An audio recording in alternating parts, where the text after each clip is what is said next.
I enjoy playing the game. And so everything I do is about the game. Yes. My podcast is called The Game. I draw pictures all day about business. I write books about business. I make content about business. And I spend the rest of my time. I've never seen a picture Oh, from dude, you. $100 million offers. A zillion pictures in there. Oh, are they done by you? 100%. All of the drawings are mine. And $100 million leads has like 100 doodles in it.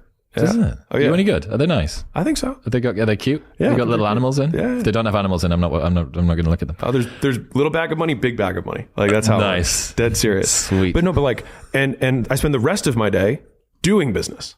Yep.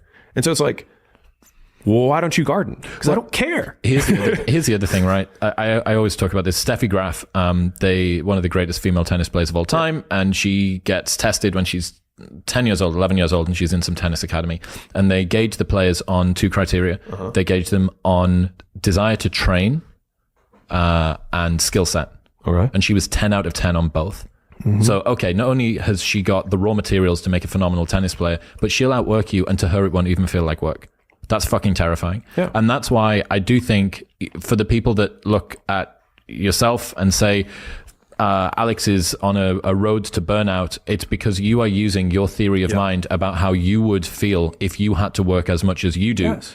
But okay, what is the thing that you can do longer than anybody else, and to them it looks like work, and to you it looks like play or feels like play?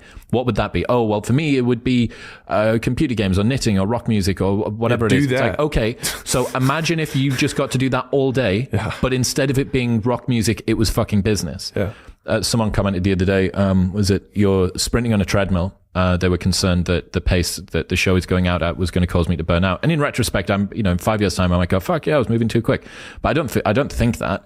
Like, I work at the pace that I like to work at, and I also like to see where those limits are, and that's exciting to me. To go, okay, just how much harder can I go here? And then again, you've got to temper it with, that's burnout. Like, that's just the beginning of it. And you only know that after you've burned out like 30 times.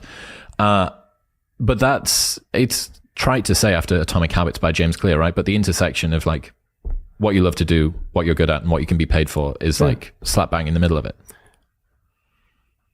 Slaves worked all the hours they were awake for their entire lives.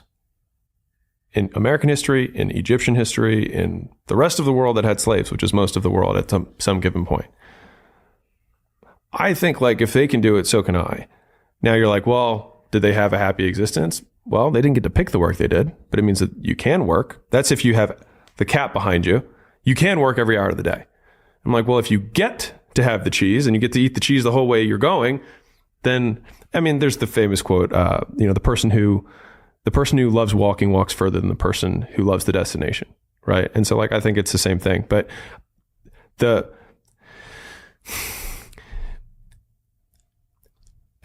so many people want to project their idea of what they think your life should be like onto you. And it's just completely irrelevant. It just doesn't matter. Like if I weren't married, right? Because people are like, okay, well, he is married, and like I am in shape, but I also just like working out. But if I didn't have either of those things and all I did was work all day, more people would talk about the work-life balance thing for me than they currently do. And who cares? I fundamentally am like, you are going to die and you're not going to matter. And I'm going to die and I'm not going to matter. So why do I care about what you're going to say when you're not even going to show up to my funeral? Who gives a shit?